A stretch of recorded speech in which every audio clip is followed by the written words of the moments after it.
അവസരത്തിനായിട്ട് കർത്താവ്, ഇന്ന് ഞങ്ങൾ ധ്യാനിക്കുന്ന വചനം ഞങ്ങളുടെ ജീവിതത്തിൽ ഏറ്റവും പ്രയോജനമാക്കി അങ്ങ് തീർക്കണമെന്ന് പ്രാർത്ഥിക്കുന്ന കർത്താവ്, ഞങ്ങൾക്കത് മനസ്സിലാക്കുവാനുള്ള വലിയ ദൈവകൃപ ഞങ്ങൾക്ക് തരാൻ പോകുന്നതിനായിട്ട് അങ്ങ് സ്തുതിക്കും. ഞങ്ങളുടെ ജീവിതങ്ങളെ ട്രാൻസ്ഫോം ചെയ്യാൻ പോകുന്നതിനായിട്ട് സ്തോത്രം. കർത്താവെ, അങ്ങയുടെ വചനം വൃഥാവല്ലല്ലോ കർത്താവെ. അത് ആ വീഴുന്ന നിലത്തിൽ കർത്താവ് തന്നെ അതിനെ വളർത്തണമെന്ന് പ്രാർത്ഥിക്കും. ഞങ്ങളുടെ ജീവിതത്തിൽ വലിയൊരു ക്രിയ കാണാൻ പോകുന്നതിനായിട്ട് അങ്ങ് സ്തുതിക്കുന്ന കർത്താവ്. ഇൻ ജീസസ് നെയിം, ആമേൻ. വളരെ കുറെ വർഷങ്ങളായിട്ട് എന്നെ ചിന്തിപ്പിക്കുകയും എന്നെ കൊണ്ട് ചെയ്യിപ്പിക്കുകയും ദൈവം ചെയ്യുന്ന ഒരു കാര്യമാണ് ഞാൻ പറയാനായിട്ട് ആഗ്രഹിക്കുന്നത്. നമ്മുടെ പ്രാർത്ഥന നമ്മൾ എങ്ങനെയാ പ്രാർത്ഥിക്കുന്നതെന്ന് എൻ്റെ മനസ്സിൽ പലപ്പോഴും കാരണം നമ്മൾക്ക് ഏത് കാര്യവും കറക്റ്റായിട്ട് ചെയ്യുമ്പോഴാണല്ലോ അതിന്റെ മാക്സിമം ബെനിഫിറ്റ് നമുക്ക് കിട്ടുന്നത്. ഫിലിപ്പി ലേഖനം 4-ാം അധ്യായത്തിന്റെ 7-ാം വാക്യത്തില് 6-ാം വാക്യത്തില് പരിശുദ്ധാത്മാവ് നമ്മളോട് എന്താ ഒരു ആങ്സൈറ്റി വരുന്ന, ആകുലം വരുന്ന ഒരു സമയത്ത് എങ്ങനെയാ പ്രാർത്ഥിക്കേണ്ടതെന്ന് അവിടെ പറഞ്ഞിട്ടുണ്ട്. ഒന്നിനെ കുറിച്ചും വിചാരപ്പെടരുത്, എല്ലാറ്റിലും പ്രാർത്ഥനയാലും അപേക്ഷയാലും നിങ്ങളുടെ ആവശ്യങ്ങൾ സ്തോത്രത്തോടുകൂടെ ദൈവത്തെ അറിയിക്കുക അത്രേ വേണ്ടത്.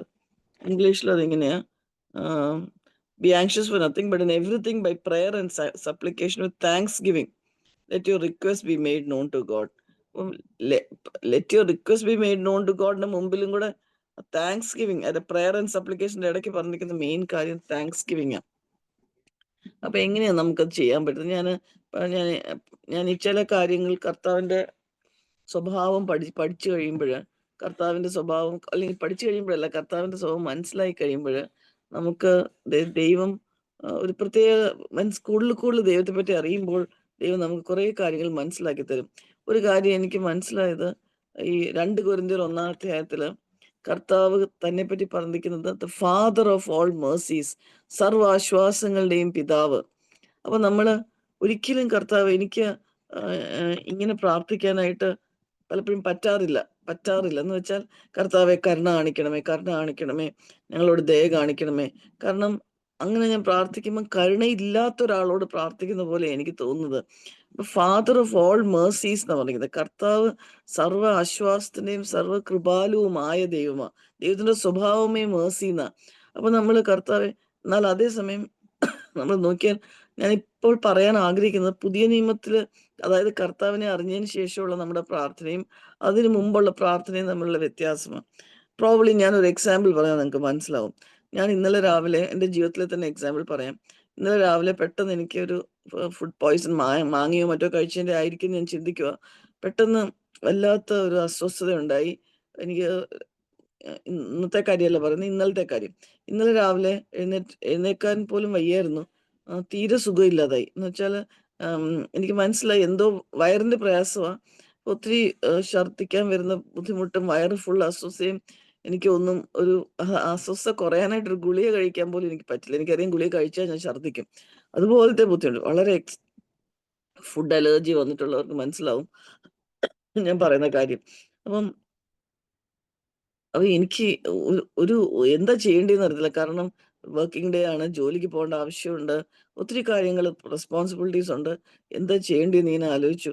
പിന്നെ അവസാനം ഞാൻ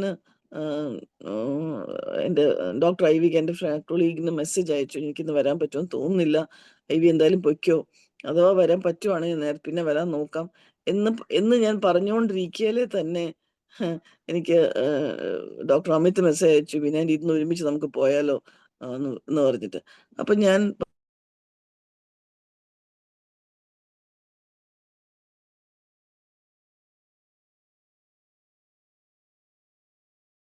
കിടന്നു. അപ്പൊ ഞാൻ എൻ്റെ മനസ്സിൽ ചിന്തിച്ചു. ഉടനെ എൻ്റെ മനസ്സിൽ ഞാൻ, അയ്യോ, സത്യം പറഞ്ഞാൽ ഞാൻ പോകാൻ പറ്റണേ, അങ്ങനെ ഞാൻ പ്രാർത്ഥിച്ചേയില്ല. ഞാൻ സാധാരണ അങ്ങനെ പ്രാർത്ഥിക്കാറില്ല. കർത്താവെ, അങ്ങ് അറിയാതെ ഒന്നും വരത്തില്ലല്ലോ. ഇന്നത്തെ ഈ ബുദ്ധിമുട്ടും കൂടെ അങ്ങയുടെ അറിവിൽ വന്നതും, അങ്ങയ്ക്ക് അതിനൊരു പെർഫെക്റ്റ് പ്ലാനും ഉണ്ടല്ലോ അതിനായിട്ട്. അങ്ങനെ ഞാൻ ചിന്തിച്ചോണ്ട് ഞാൻ കിടന്നു. പക്ഷെ എനിക്ക് പ്രാർത്ഥിക്കാൻ പോലും ഉള്ള കഴിവില്ല. അത് കഴിഞ്ഞിട്ട് ഞാൻ വല്ലായ്മയിൽ ഞാൻ കിടന്നങ്ങ് ഉറങ്ങി.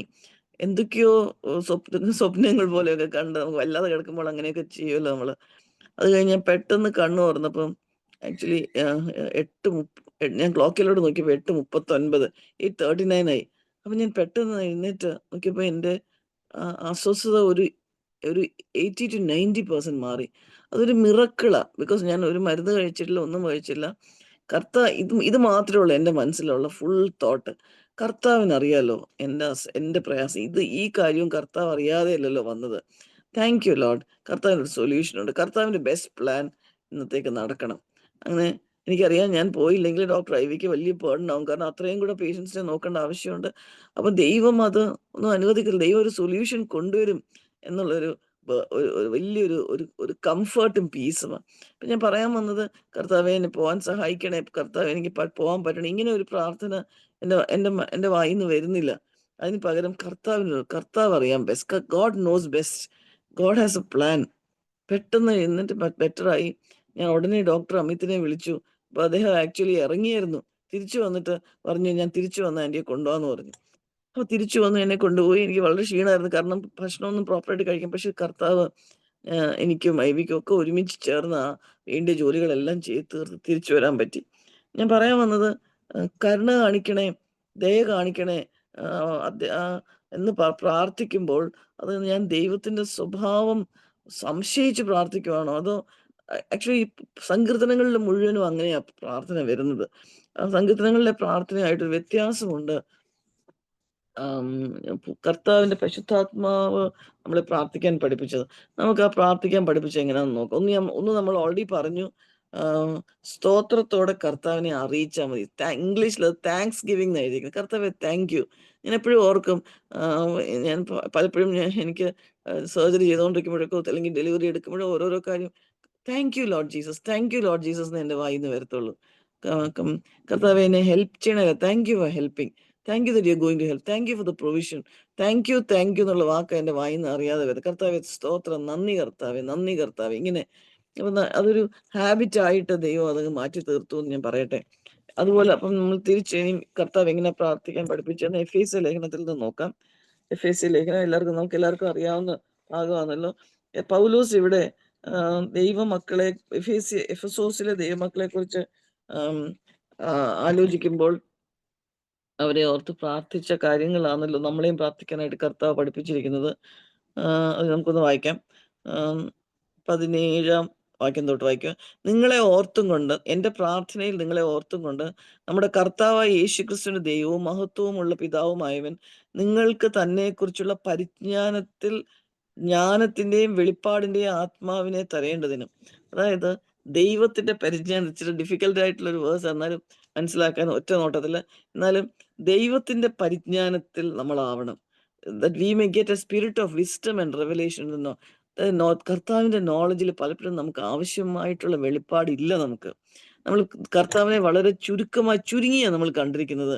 കർത്താവിന്റെ ഒരു ചെറിയ കാര്യം മാത്രം മനസ്സിലാക്കിയിട്ട് നമ്മൾ ആ ശക്തിയിൽ അല്ല, കർത്താവ് വലിയവനാ, കർത്താവ് മഹത്വമേറിയവനാ, കർത്താവ് നമ്മുടെ ആഷസിനെ ബ്യൂട്ടി ആക്കാൻ പറ്റുന്ന കർത്താവാ.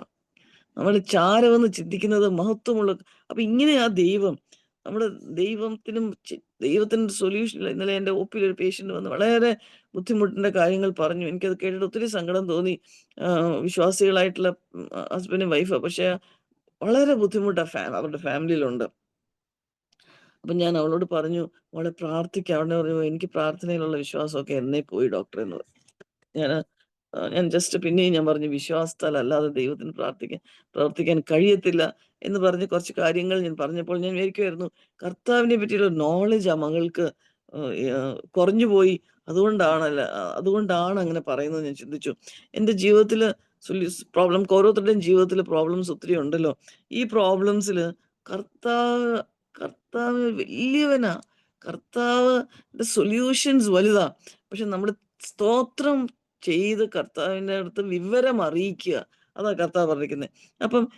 അപ്പൊ ആദ്യത്തെ പ്രാർത്ഥന നമ്മൾ ചിലപ്പോൾ മക്കൾക്ക് വേണ്ടിയോ ചർച്ചിലുള്ളവർക്ക് വേണ്ടിയോ എസ്പെഷ്യലി വിശ്വാസികൾക്ക് വേണ്ടി പ്രാർത്ഥിക്കുമ്പോൾ പ്രാർത്ഥനയായി പറഞ്ഞിരിക്കുന്നത്, നിങ്ങൾക്ക് തന്നെക്കുറിച്ചുള്ള പരിജ്ഞാനത്തിൽ ജ്ഞാനത്തിന്റെയും വെളിപ്പാടിന്റെയും ആത്മാവിനെ തരേണ്ടത്. അപ്പൊ കർത്താവെ, അതിന്റെ കൂടെ നമുക്ക് സ്തോത്രവും പറയാം. നമ്മൾ ഫിലിപ്പി ലേഖനത്തിൽ പഠിച്ച പോലെ, കർത്താവ് എൻ്റെ മകൾക്ക് വേണ്ടി ഞാൻ പ്രാർത്ഥിക്കുക, അവൾ ഇങ്ങനെ ഒരു പ്രയാസത്തിലാണ്. കർത്താവിന്റെ മനസ്സറിയുവാൻ കർത്താവിന്റെ ജ്ഞാനം അറിയുവാൻ അവൾക്ക് ഇടയാക്കണമേ. ഞാനൊരു കാര്യം പറയട്ടെ, ഒരു പ്രോബ്ലമിന് വേണ്ടി പ്രാർത്ഥിച്ചാൽ തീർച്ചയായിട്ടും കർത്താവ് ആ പ്രോബ്ലം തരും. പ്രോബ്ലത്തിന്റെ പ്രോബ്ലത്തിന്റെ ഉത്തരം തരും. കർത്താവ് തന്നെ നമ്മളെ പഠിപ്പിച്ചിട്ടില്ലേ, ഇന്ന് ആവശ്യമുള്ള ആഹാരം ഞങ്ങൾക്ക് തരണമേ എന്ന്. തീർച്ചയായിട്ടും തരും. പക്ഷെ കർത്താവിനെ പറ്റിയുള്ള വെളിപ്പാട് അവർക്ക് കിട്ടിയാലോ, കർത്താവിനെ പറ്റിയുള്ള ജ്ഞാനം അവർക്ക് വന്നാലോ, അവർ ഈ പ്രോബ്ലംസിൽ കൂടെ പോകുമ്പോൾ അവർക്ക് സ്വന്തമായിട്ട് കർത്താവിന്റെ മഹത്വം കാണാൻ പറ്റും. രണ്ടാമത്തെ കാര്യം അവിടെ എഴുതിയിരിക്കുന്നത് 17ന്റെ അവസാനം, നിങ്ങൾ ഹൃദയദൃഷ്ടി പ്രകാശിക്കണം. അതാ ഏറ്റവും ഇമ്പോർട്ടൻറ്റ്. കർത്താവ് അവരുടെ ഹൃദയദൃഷ്ടി പ്രകാശിക്കണം. The eyes of your heart may be enlightened. ഇതാ നമ്മൾ പ്രാർത്ഥിക്കേണ്ട ഈ കാര്യം. നമ്മൾ ആരെക്കുറിച്ചും, ഒരാളെക്കുറിച്ച്, നമ്മൾ ഒരു ബ്രദറിനെയോ സിസ്റ്ററിനെയോ ചൈൽഡിനെ കുറിച്ച്, കർത്താവ് അവർക്ക് എന്താ ഇത് മനസ്സിലാകാത്തത്, നമ്മൾ പ്രാർത്ഥിച്ചാൽ മതി. പ്രാർത്ഥിക്കുമ്പം താങ്ക്സ് ഗിവിങ്ങോടെ കർത്താവ് ഇത് ചെയ്യും എന്നുള്ള ഉറപ്പോടെ. കാരണം നമ്മൾ പ്രാർത്ഥിക്കുന്നത്, ഈ പ്രാർത്ഥിക്കുമ്പോൾ തീർച്ചയായിട്ടും കർത്താവിന്റെ ഹിതത്തിലല്ലേ നമ്മൾ പ്രാർത്ഥിക്കുന്നത്. അപ്പൊ നമുക്കിതിങ്ങനെ പ്രാർത്ഥിക്കാം, ഹൃദയദൃഷ്ടി പ്രകാശിക്കാനായിട്ട്. അത് കഴിഞ്ഞ് എന്തുവാ അറിയേണ്ടത്? അവന്റെ 18, അവന്റെ വിളിയാലുള്ള ആശ ഇന്നതെന്നും വിശുദ്ധന്മാരിൽ അവന്റെ അവകാശത്തിന്റെ മഹിമാധനം ഇന്നതെന്നും അവന്റെ ബലത്തിൻ വല്ലഭത്വത്തിന്റെ വ്യാപാരത്താൽ വിശ്വസിക്കുന്ന നമുക്ക് വേണ്ടി വ്യാപരിക്കുന്ന അവന്റെ ശക്തിയുടെ അളവറ്റ വലിപ്പം ഇന്നതെന്നും നിങ്ങൾ അറിയേണ്ടതിനും. ഇതൊക്കെ അറിയാൻ വേണ്ടിയാ പ്രാർത്ഥിക്കുന്നത്. അതായത് ദൈവത്തെ പറ്റിയുള്ള അറിവ് നമുക്ക് കൂടിക്കൂടി വരണം. എന്തൊക്കെയാ അറിവ്? നമ്മുടെ വിളിയുടെ ആശ, ഹോപ്പ് ഓഫ് അവർ കോളിംഗ്. നമ്മളെ എന്തിനു വേണ്ടിയാ വിളിച്ചിരിക്കുന്നത്? നമ്മൾ ഈ ചെറിയ ജോലി ചെയ്ത് ഒരു ചെറിയ ശമ്പളം വാങ്ങിച്ച് അങ്ങനൊന്നും അല്ല. നമ്മൾ ആ ജോലിയിൽ ദൈവത്തിന്റെ ഉദ്ദേശം, നമ്മുടെ ജോലിയിൽ വരുന്നവരെല്ലാം കർത്താവിനെ അറിയണം. ശമ്പളം ചിലപ്പോൾ നമുക്ക് അത്രയും കുറവ് കിട്ടിയാലേ നമ്മൾ ആ പർട്ടിക്കുലർ പോസ്റ്റിലാവുള്ളൂ. അല്ലെങ്കിൽ ചിലപ്പോൾ നമ്മൾ വേറൊരു പോസ്റ്റിലായി പോയതിനെ, നമുക്ക് അത്രയും സുവിശേഷം പറയാൻ പറ്റാത്തൊരു പോസ്റ്റിലായി പോയതിനെ. നമ്മൾ ചിലപ്പോൾ ചില പ്രയാസമുള്ള സാഹചര്യങ്ങൾ വന്നാലേ നമ്മൾ ഈ സാഹചര്യത്തിൽ നിന്ന് മാറി വേറൊരു സാഹചര്യത്തിലോട്ട് മാറുകയുള്ളൂ. അവിടെയായിരിക്കും ദൈവം നമ്മളെ ഉപയോഗിക്കാനായിട്ടാകും. അപ്പം നമ്മുടെ വിളിയുടെ ആശ എന്ന് പറഞ്ഞ ഒരു ചെറിയ ജീവിതം ജീവിച്ചു പോകാനല്ല, വലിയ കാര്യങ്ങൾ മറ്റുള്ളവരുടെ ജീവിതത്തിൽ ദൈവനാമത്തിന് വേണ്ടി ചെയ്യുവാനായിട്ടാണ് ദൈവം നമ്മളെ കുറിച്ച് ആഗ്രഹിക്കുന്നത്. രണ്ടാമത്തെ കാര്യം, അവന്റെ അവകാശത്തിന്റെ മഹിമാധനം, വിശുദ്ധന്മാരിൽ അവന്റെ അവകാശത്തിന്റെ മഹിമാധനം. അതൊരു വലിയ കാര്യമാണ്, നമുക്ക് മനസ്സിലാക്കാൻ പോലും പറ്റത്തില്ല. അതായത് നമ്മളിലുള്ള ദൈവത്തിന്റെ അവകാശത്തിന്റെ മഹിമാധനം. ദൈവം നമ്മളെ ഭയങ്കര വിലയേറിയതായിട്ടാണ് കണക്കാക്കുന്നത്. കാരണം അത് എനിക്ക് എങ്ങനെയാ എക്സ്പ്ലെയിൻ ചെയ്താൽ മനസ്സിലാമോ എന്ന് തന്നെ, എനിക്ക് തന്നെ മനസ്സിലാമോ എന്ന് എനിക്കറിയത്തില്ല. ദൈവത്തിന് നമ്മളിലൊരു വലിയ നിധി വെച്ചിട്ടുണ്ട്. ദൈവം നമ്മളിൽ വലിയ കാര്യങ്ങൾ ചെയ്യാൻ ആഗ്രഹിക്കുന്നത്. നമ്മളിൽ കൂടി, നമ്മുടെ ഉള്ളിൽ ദൈവം ഒരു വലിയൊരു മഹിമാധനം വെച്ചിട്ടുണ്ട്. അതെന്തുവാന്ന് നമുക്ക് മനസ്സിലാകണം. അതായത് കർത്താവ് നമ്മളെക്കുറിച്ച് ആഗ്രഹിക്കുന്ന കാര്യങ്ങൾ, നമ്മൾ ചെറിയ പ്രോബ്ലംസിൽ കിടന്ന് വിഷമിച്ച് കരഞ്ഞ് ഞെരുങ്ങി നമ്മുടെ ജീവിതം തീർക്കാനല്ല കർത്താവ് ആഗ്രഹിക്കുന്നത്. ദൈവത്തിന്റെ ഈ വലിപ്പം. അടുത്തതാണ് ഏറ്റവും വലിയ കാര്യം. അതായത് അതൊന്ന് ശ്രദ്ധിച്ച് നമുക്ക് വായിക്കാം. അവന്റെ ബലത്തിൻ വല്ലഭത്വത്തിന്റെ വ്യാപാരത്താൽ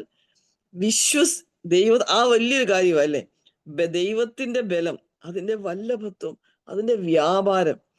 അതിനാൽ അവന്റെ ശക്തിയുടെ വിശ്വസിക്കുന്ന നമുക്ക് വേണ്ടി വ്യാപരിക്കുന്ന അവൻ. ഇത് നമ്മൾ നമുക്ക് വേണ്ടി വ്യാപരിക്കുന്ന അവന്റെ ശക്തിയുടെ അളവറ്റ വലിപ്പം ഇന്ന് തന്നു. ഞാൻ എപ്പോഴും ആലോചിക്കും, പലപ്പോഴും നമ്മുടെ ചെറിയ കാര്യങ്ങൾക്ക് വേണ്ടി പ്രാർത്ഥിക്കാൻ ആവശ്യപ്പെടുകയും ഒക്കെ നമ്മൾ ചെയ്യാറുണ്ട്. പക്ഷെ നമ്മൾ ദൈവിക കാര്യങ്ങൾക്ക് വേണ്ടി, വലിയ ദൈവത്തിന്റെ പ്ലാൻ നടക്കാൻ വേണ്ടി ഒക്കെ നമ്മൾ പ്രാർത്ഥിക്കുമ്പം നമ്മുടെ ഈ ചെറിയ കാര്യങ്ങൾ നമ്മൾ ചിന്തിക്കുന്ന രീതിയിലല്ല, വലിയ രീതിയിൽ ദൈവം അത് നടത്തും. അത് എല്ലാ ദിവസവും നമുക്കത് മനസ്സിലാകാൻ പറ്റും. ദൈവം അത് ചെയ്യുന്നത് നമുക്ക് അറിയാൻ പറ്റും. അത് എന്തുവാ ശക്തി? അതെന്തുവാന്ന് അടുത്ത ലൈനിൽ പറയുന്നത് 20ാം വാക്യത്തില്. അങ്ങനെ അവൻ ക്രിസ്തുവിലും വ്യാപരിച്ച് അവനെ മരിച്ചവരുടെ ഇടയിൽ നിന്ന് ഉയർപ്പിക്കുകയും സ്വർഗത്തിൽ തന്റെ വലത്തുഭാഗത്ത് എല്ലാ വാഴ്ചയ്ക്കും അധികാരത്തിനും ശക്തിക്കും കർത്തൃത്വത്തിനും ഈ ലോകത്തിൽ മാത്രമല്ല വരുവാനുള്ളതിലും വിളിക്കപ്പെടുന്ന സകല നാമത്തിനും അത്യന്തം മീതെ ഇരുത്തുകയും സർവ്വം അവന്റെ കാൽക്കീഴെ ആക്കി വെച്ച് അവനെ സർവ്വത്തിനും മീതെ തലയാക്കി എല്ലാം നിറവായിരിക്കുന്ന അവന്റെ ശാരീരമായ സഭയ്ക്കും കൊടുക്കുകയും ചെയ്തിരിക്കുന്നു. ഇത്രയും വലിയ ശക്തിയാ. അപ്പൊ നമുക്ക് ആക്ച്വലി വിശ്വസിക്കുമ്പോൾ ഈ വലിയ വലിയ ശക്തിയാണ് നമ്മുടെ ജീവിതത്തിൽ വ്യാപരിക്കാൻ പോകുന്നത്. ആക്ച്വലി അതൊരു നമ്മുടെ ദൈനംദിന ജീവിതത്തിൽ നമുക്കിത് ഇത് നമുക്ക് അനുഭവിക്കാൻ കഴിയും. ഇത് ഈ ഒരു അതുകൊണ്ട് നമ്മുടെ പ്രാർത്ഥന ശൈലി പഴയ നിയമ കാലത്ത് പഴയ നിയമകാലത്ത് സങ്കീർത്തനങ്ങളിൽ പലപ്പോഴും നമ്മൾ കാണുന്നുണ്ട്, കർത്താവെ ദുഷ്ടന്മാർ എനിക്കെതിരെ വരുന്നവരെ നിർവഹിക്കണമേ, അവരെ ഇല്ലാതാക്കണമേ, ഇങ്ങനെയൊക്കെയായിരുന്നു പ്രാർത്ഥിച്ചുകൊണ്ടിരുന്നത് ദൈവഭക്തരായിട്ടുള്ള മക്കൾ പോലും. എന്നാൽ കർത്താവ് ഇങ്ങനെ പ്രാർത്ഥിക്കാൻ പഠിപ്പിച്ചത്, കർത്താവ് ക്രൂശിൽ കിടന്നുകൊണ്ട് അവർ ചെയ്യുന്നത് ഇന്നതെന്നറിയായക കൊണ്ട് അവരോട് ക്ഷമിക്കണമേ. നമുക്കെതിരെ വിശ്വാസികളായിട്ടുള്ളവര് നമുക്കെതിരെ എന്തെങ്കിലും പറഞ്ഞാൽ പോലും കർത്താവെ അവരോട് ക്ഷമിക്കണമേ. ഇങ്ങനെ പ്രാർത്ഥിക്കാൻ പറ്റുമോ? ഇതാണ് ഏറ്റവും ഏറ്റവും വലിയ ദൈവത്തെ നമ്മൾ അറിയുമ്പോഴാണ് നമുക്കിങ്ങനെ പ്രാർത്ഥിക്കാൻ പറ്റുന്നത്. കർത്താവെ ദൈവം എന്നെ അറ്റ്ലീസ്റ്റ് പല സമയത്തും എനിക്കിങ്ങനെ പ്രാർത്ഥിക്കാൻ എന്നെ സഹായിച്ചിട്ടുണ്ട്. ദൈവം അത് വലിയ അനുഗ്രഹത്തിനാക്കി മാറ്റി ചെയ്തിട്ടുണ്ട്. എനിക്കിപ്പോഴും ഓർമ്മയുണ്ട്, ഒരു വളരെ അടുത്തുള്ള ഒരു ഒരു ഒരു സ്വന്തം റിലേറ്റീവ് ആയിട്ടുള്ള ഒരു കുടുംബം കുറേ വർഷങ്ങൾക്ക് മുമ്പ് വളരെ വളരെ വളരെ വേദനിപ്പിക്കുന്ന രീതിയിൽ പെരുമാറാൻ ഇടയായി. ആക്ച്വലി അത് അങ്ങനെ ചെയ്യേണ്ട ആവശ്യമേ ഇല്ലായിരുന്നു. പക്ഷെ ഞാൻ ഫുൾ ടൈം ഇങ്ങനെ പ്രാർത്ഥിക്കാൻ എനിക്കിടയായി. കർത്താവേ, അവർ മനസ്സിലാകാത്തത് കൊണ്ടല്ലേ അവരങ്ങനെ ചെയ്യുന്നത്. കാര്യങ്ങൾ എന്താണ് സത്യം എന്ന് മനസ്സിലാകാത്തതുകൊണ്ടാ. ഞാൻ അറിയുന്ന പോലെ അത് മനസ്സിലായിരുന്നെങ്കിൽ അവരങ്ങനെ ചെയ്യത്തില്ലായിരുന്നല്ലോ. അതുകൊണ്ട് ലോർഡ് കർത്താവേ, hold it not unto them, hold it not against them. അവരോട് ക്ഷമിക്കണമേ. അവർക്കത് മനസ്സിലാക്കാനായിട്ടുള്ള ആ കഴിവ് അങ്ങ് കൊടുക്കണമേ. ഇതിൽ കൂടെ ഞാൻ ഇതിൽ കൂടി പോയാൽ പോലും ദൈവം അതെനിക്ക് നന്മയ്ക്കായിട്ട് വരുത്തും. ഞാൻ പ്രിയമക്കളെ ഞാൻ പറയട്ടെ, ഇത്രയും വർഷങ്ങൾ കഴിഞ്ഞുപോയി. ആ കുടുംബവുമായിട്ട് വലിയ ഹൃദ്യമായിട്ടുള്ളൊരു ബന്ധമാണ്. അതിന് തൊട്ട് പുറകിൽ തന്നെ അവരുടെ മക്കളുടെ ഡെലിവറി നടത്താനും ഒക്കെ ദൈവം എന്നെയും കൂടെ അതിന് പാർട്ടാക്കി. ദൈവം എപ്പോഴും തിന്മയോട് തോൽക്കാതെ നന്മയാൽ തിന്മയെ ജയിക്കാനായിട്ട് ദൈവം അവസരം തരുന്നത്. അതുകൊണ്ട് നമ്മുടെ പ്രാർത്ഥനയിൽ നമുക്ക് അങ്ങനെ കർത്താവ് പ്രാർത്ഥിക്കാൻ പഠിച്ച പോലെ, ഒരാൾ നമ്മളോട് ദേഷ്യപ്പെട്ടാൽ കർത്താവെ, അവര് ചെയ്യുന്നത് അവർക്ക് അറിയില്ല അവരെന്താ ചെയ്യുന്നത്, അതുകൊണ്ടാണ് അവരങ്ങനെ ചെയ്യുന്നത്. ഞാൻ അവരെ ഫൊഗീവ് ചെയ്യുക, അങ്ങ് അവരെ ഫൊഗീവ് ചെയ്യണമേ. അവർക്ക് അതിന് പകരം ഒരു ദോഷം വരരുതേ എന്ന് നമുക്ക് പ്രാർത്ഥിക്കാം. ഇത് ദൈവം എന്നെ ചെയ്യാൻ സഹായിക്കുന്നത് കൊണ്ടാണ് ഞാനത് ദൈവത്തിന്റെ കൃപയാലെ, ദൈവത്തിന്റെ മനസ്സ് മനസ്സിലാക്കാൻ ദൈവത്തിന്റെ വചനം വെളിപ്പെടുത്തി തന്നുകൊണ്ട് മാത്രം എനിക്ക് ചെയ്യാൻ പറ്റിയ എന്റെ സ്വന്തമായിട്ടല്ല. ഞാൻ 1-2 കാര്യങ്ങളും കൂടെ ഓർക്കുമായിരുന്നു. കർത്താവ് ഞാൻ ഇത് മനസ്സിലാക്കിയപ്പോൾ വായിച്ചു വന്നപ്പോഴേ കർത്താവ് എത്ര പ്രാവശ്യമൊക്കെ പ്രാർത്ഥിച്ചു ഞാൻ ചിന്തിക്കുമായിരുന്നു. എത്ര പ്രാവശ്യം എന്നല്ല, പല പ്രാവശ്യം പ്രാർത്ഥിച്ചപ്പോൾ പ്രാർത്ഥനയിൽ പ്രാർത്ഥിച്ച ഒരു കാര്യം, 5 അപ്പം കൊണ്ട് 5000 പേരെ പോഷിപ്പിച്ചപ്പോൾ കർത്താവ് ഹി ഗേവ് താങ്ക്സ് എന്നാ പറഞ്ഞിരിക്കുന്നത്. He gave thanks. അത് കഴിഞ്ഞ് ലാസറിന്റെ കല്ലറയ്ക്കലും thank you for hearing me. അതായത് ഉറപ്പാണ് ദൈവം ചെയ്യുമെന്ന്. നമുക്കറിയാം, എബ്രായ ലേഖനം 4:16 let us go with confidence to the throne of grace എന്നാ പറഞ്ഞിരിക്കുന്നത്. അപ്പൊ കോൺഫിഡന്റ് ആയിട്ട് നമുക്ക് കർത്താവിന്റെ സന്നിധിയിൽ വരാം. താങ്ക്ഫുൾനെസ്സോടെ വരാം. കർത്താവെ നന്ദി, എന്റെ മകന്റെ കാര്യം അവൻ അങ്ങയുടെ വഴിയിൽ അവൻ നിൽക്കണം. എന്റെ മകൾ കർത്താവിന്റെ വഴിയിൽ നിൽക്കണം. ഇത് മാത്രമാണ് ഞാൻ പ്രാർത്ഥിക്കുന്നത്. ഒരു പരീക്ഷയിൽ കൂടി കടന്നു പോവുകയാണെങ്കിലും, ഒരു എക്സാമിൽ കൂടെ കടന്നു പോവുകയാണെങ്കിലും, ഏത് പ്രശ്നമായാലും, ഒരു ജോലി കിട്ടാൻ നോക്കുകയാണെങ്കിലും, അവരുടെ പേഴ്സണൽ ഫാമിലി നീഡ്സ്, കർത്താവെ താങ്ക് യു. എന്നാൽ ഞാൻ പ്രാർത്ഥിക്കുക, കർത്താവിനെ അവർ അറിയുവാൻ, അങ്ങയുടെ വചനം ശ്രദ്ധിക്കുവാൻ. ഇത് മാത്രം നമ്മൾ ആക്ച്വലി പ്രാർത്ഥിച്ചാൽ മതി. അതാണ് കർത്താവ് എല്ലാ സമയത്തും ഹി ഗേവ് താങ്ക്സ് എന്നാ വായിക്കുന്നത്. ഈവൻ ലാസ്റ്റ് സപ്പറിന്റെ അവിടെ പോലും he gave thanks and broke the bread നമ്മൾ കാണുന്നത്. കർത്താവിന് അറിയാം, കർത്താവ് വലിയൊരു പ്രയാസത്തിൽ കൂടി കടന്നു പോവാൻ ലൗകികമായിട്ട് കർത്താവ് വന്ന കാര്യം ചെയ്യാൻ പോയി. എന്നാലും കർത്താവ് ഹി ഗേവ് താങ്ക്സ്. നമുക്ക് നമ്മുടെ ജീവിതത്തിലെ താങ്ക് യു ലോർഡ് ജീസസ്, ഈ സന്ദർഭത്തിൽ കർത്താവ് സഹായിക്കാൻ പോകുന്നതിനായിട്ട് താങ്ക്സ് എന്ന് പറഞ്ഞിട്ട് നമുക്ക് ചെയ്യാം. നമുക്കത് ദൈവസന്നിധിയിൽ നമ്മുടെ ആവശ്യങ്ങളെ ദൈവസന്നിധിയിൽ വെക്കാം. ലാസ്റ്റിൽ ഒരു കാര്യം കൂടെ പറഞ്ഞിട്ട് നിർത്താം. കർത്താവ് ഗത്ശമന തോട്ടത്തില് not my will but yours be done. എല്ലാ സാഹചര്യത്തിലും നമ്മൾ പ്രയാസങ്ങളിൽ കൂടി കടന്നു പോകേണ്ട ഒരു സാഹചര്യം വന്നാലും കർത്താവെ താങ്ക് യു, കർത്താവിന്റെ ഹിതം ഇവിടെ നടക്കണമേ. കർത്താവ് തീർച്ചയായിട്ടും ഒരു പ്രയാസത്തിൽ കൂടി ഞാൻ കടന്നു പോകുമ്പോൾ എനിക്ക് വേദന കർത്താവിന് ഇഷ്ടമല്ല. പക്ഷെ കർത്താവിലെ ദൈ വിൽ ബി ഡൺ. അങ്ങയുടെ ഹിതം ഏറ്റവും ബെസ്റ്റാ. 2 സമയത്തും അങ്ങയുടെ ഹിതം ബെസ്റ്റ്. അതായത് ഏറ്റവും പ്രയാസത്തിൽ കൂടി ഞാൻ പോകുന്നതാണ് കർത്താവിന്റെ ഹിതമെങ്കിൽ ഇതിനകത്ത് വലിയൊരു ഒരു ബ്ലെസ്സിങ് വെച്ചിട്ടുണ്ട്. കർത്താവ് അതിനകത്തൂടെ പോയത് കൊണ്ടാണ് നമ്മളിന്ന് കർത്താവിനത്. പക്ഷെ അതേസമയം ഏറ്റവും നല്ലൊരു കാര്യം നമ്മുടെ മുമ്പിൽ വരുമ്പോഴും, ഏറ്റവും ബെസ്റ്റ് ഒരു അഡ്മിഷൻ നമ്മുടെ മുമ്പിൽ വരുമ്പോഴും, കർത്താവെ അങ്ങയുടെ ഹിതമാണെങ്കിൽ മാത്രം ഇത് കിട്ടിയാൽ മതി, അങ്ങനെയും കൂടെ പ്രാർത്ഥിക്കാനായിട്ട് ദൈവം നമ്മളെ സഹായിക്കട്ടെ. ലൗകികമായിട്ട് നമുക്കറിയാം, നമുക്ക് എല്ലാ സമയത്തും നമുക്ക് ദൈവത്തിന്റെ ഹിതം മനസ്സിലാക്കാൻ പ്രയാസമാണ്. കാരണം നമുക്ക് നല്ല കാര്യങ്ങൾ കിട്ടാൻ ആഗ്രഹമാണ്. അപ്പൊ അങ്ങനത്തെ കാര്യങ്ങൾ വരുമ്പോഴും കർത്താവെ ഇത് അങ്ങയുടെ ഹിതമാണെങ്കിൽ മാത്രം ഈ കല്യാണാലോചന മുമ്പോട്ട് പോകാവൂ, ഈ ജോബ് എനിക്ക് കിട്ടാവൂ, ഈ പഠിത്തം എനിക്ക് കിട്ടാവൂ, ഈ നല്ല കാര്യം എനിക്ക് കിട്ടാവൂ, കർത്താവിന്റെ ഹിതം മാത്രമേ എൻ്റെ ജീവിതത്തിൽ നടക്കല്ലേ എന്ന് പറയുമ്പോൾ നമുക്ക് വളരെ ഫ്രീഡമാണ് നമ്മുടെ ഹൃദയത്തില്. കർത്താവിന്റെ ഹിതം നമ്മുടെ ജീവിതത്തിൽ വരും. അപ്പൊ നമുക്കത് ഏറ്റവും ബ്ലെസ്സിങ് ആയിട്ട് മാറി തീർക്കും. ഇപ്പൊ ഇന്നും ഞാൻ ഓർക്കുന്നു, ഞങ്ങളുടെ ഒരു ഞങ്ങളുടെ മകന് വെല്ലൂർ അഡ്മിഷൻ ഓൾമോസ്റ്റ് കിട്ടി. വളരെ നന്നായിട്ട് അവൻ ടെസ്റ്റ് ചെയ്തു, ഇന്റർവ്യൂ കഴിഞ്ഞു. പക്ഷെ വെയിറ്റിംഗ് ലിസ്റ്റ് 1 ആയി. അപ്പൊ ഉടനെ അവൻ തന്നെ പറഞ്ഞു ദൈവത്തിന്റെ പ്ലാൻ അല്ലാന്ന്. ഇന്ന് തിരിഞ്ഞു നോക്കിയാൽ അവിടെ അഡ്മിഷൻ കിട്ടിയില്ല. ദൈവത്തിന്റെ ഏറ്റവും വലിയ പ്ലാൻ ആയിരുന്നു.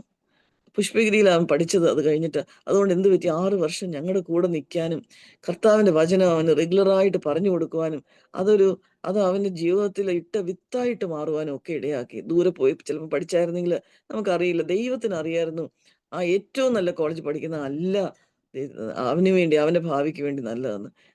ദൈവമക്കളെ ഞാൻ പറയട്ടെ, ദൈവം നമുക്ക് ഏറ്റവും നല്ലത് മാത്രമേ ചെയ്യുള്ളൂ.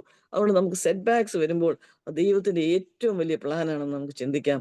ദൈവം നമ്മളെ സഹായിക്കട്ടെ. പക്ഷെ മറക്കാതെ പ്രാർത്ഥിക്കുമ്പോൾ കർത്താവെ നന്ദി, താങ്ക് യു, എനിക്ക് ചെയ്തു തരണമേ, കർത്താവ് കരുണ കാണിക്കണമേ, ദൈവമേ കരുണ കാണിക്കണമേ, അന്ന് ഞങ്ങൾ പ്രാർത്ഥിക്കാതെ ഇരിക്കാം. എനിക്ക് എപ്പോഴും തോന്നും ആ ദൈവത്തെ നമ്മൾ ചെറുതാക്കുക, ദൈവത്തെ ഇൻസൾട്ട് ചെയ്യുക, ദൈവം കരുണ ഇല്ലാത്തവനാന്ന് പറയുക. അങ്ങനെ നമുക്ക് പറയാതെ ഇരിക്കാം. കർത്താവെ താങ്ക് യു, അങ്ങ് കരുണയുള്ളവനാണല്ലോ, അങ്ങ് ഇതിനൊരു സൊല്യൂഷൻ കാണുമല്ലോ, ഏറ്റവും വലിയ പ്രശ്നത്തിലും അങ്ങേക്ക് സൊല്യൂഷൻ ഉണ്ടല്ലോ എന്ന് പറഞ്ഞ് നമുക്ക് ദൈവത്തോട് പ്രാർത്ഥിക്കാം. ദൈവം നമ്മളെ സഹായിക്കട്ടെ. ആർക്കെങ്കിലും പ്രാർത്ഥിക്കാമോ? സ്തോത്രം കർത്താവേ, സ്തോത്രം യേശുവേ, സ്തോത്രം ഈ രാവിലെ സമയത്തിനായി സ്തോത്രം. ഈ ദിവസം അങ്ങ് ദാനം തന്നതാകയാൽ ഞങ്ങൾ അങ്ങേ വാഴ്ത്തുന്നു, സ്തുതിക്കുന്നു, സ്തോത്രം ചെയ്യുന്നു. പിന്നെയും അവിടുത്തെ കരങ്ങളിലേക്ക് സമ്പൂർണ്ണമായി ഏൽപ്പിക്കുന്നു. കേൾപ്പിച്ച വചനത്തിനായി സ്തോത്രം കർത്താവേ. അങ്ങ് ഞങ്ങളെ പ്രാർത്ഥിപ്പാൻ പഠിപ്പിച്ച ആ സന്ദേശത്തെ കർത്താവേ, ആ ഒരു നന്മയെ ഓർത്ത് കർത്താവെ ഞങ്ങൾ അങ്ങേ വാഴ്ത്തുന്ന കർത്താവെ, പിന്നെ ഒരിക്കൽ കൂടി അത് ഉറപ്പ് വരുത്തി തന്നതിനായി നന്ദിയോട് സ്തോത്രം ചെയ്യുന്നു കർത്താവെ. സ്തോത്രം. എന്ത് ചെയ്താലും എന്ത് പ്രാർത്ഥിച്ചാലും അത് കർത്താവിനെന്ന കർത്താവെ സ്തോത്രം ചെയ്ത് കർത്താവെ വിശ്വാസത്തിൽ ഉറപ്പുള്ളവരായി തീരുവാൻ കർത്താവെ അവിടുന്ന് ഞങ്ങളെ ആഹ്വാനം ചെയ്തതിനായി നന്ദിയോട് സ്തോത്രം ചെയ്യുന്നു. അവിടുത്തെ കരങ്ങളിലേക്ക് ഏൽപ്പിക്കുകയാണ് കർത്താവെ. എൻ്റെ ദൈവമേ, വചനം പറഞ്ഞതിൻ്റെ മകളെ അനുഗ്രഹിച്ച് പ്രാർത്ഥിക്കുന്നു കർത്താവെ. പൈതൽ തന്ന ആ ഒരു നല്ല പാഠത്തിനായി കർത്താവെ ഞങ്ങൾ അങ്ങേ സ്തുതിക്കുന്നു. സ്തോത്രന്റെ മകളെ ബലപ്പെടുത്തിയതിനായി സ്തോത്രം ചെയ്യുന്നു. ഈ ദിവസത്തെ പൂർണ്ണമായി പിന്നെയും ഏൽപ്പിക്കുകയാണ്. ഓരോരുത്തരുടെയും ജോലിയെ ഏൽപ്പിക്കുന്നു. അവർ പോകുന്നിടത്തൊക്കെയും അങ്ങയുടെ സാന്നിധ്യം കൂടെ ഇരിക്കണമേ എന്ന് പ്രാർത്ഥിക്കുന്നു കർത്താവെ. പൂർണ്ണമായി ഏൽപ്പിക്കുകയാണ്. ഞങ്ങളുടെ കുറവുകളൊന്നും ഓർക്കരുതേ, ക്ഷമിക്കണമേ എന്ന് പ്രാർത്ഥിക്കുന്നു നാഥ. എല്ലാം അവിടുത്തെ മഹത്വത്തിനായി തീരണം. പ്രാർത്ഥന കേട്ടതിനായി സ്തോത്രം. യേശുവിന്റെ നാമത്തിൽ തന്നെ സ്തുതിക്കപ്പെടാവൂ. ആമേൻ. Praise the Lord.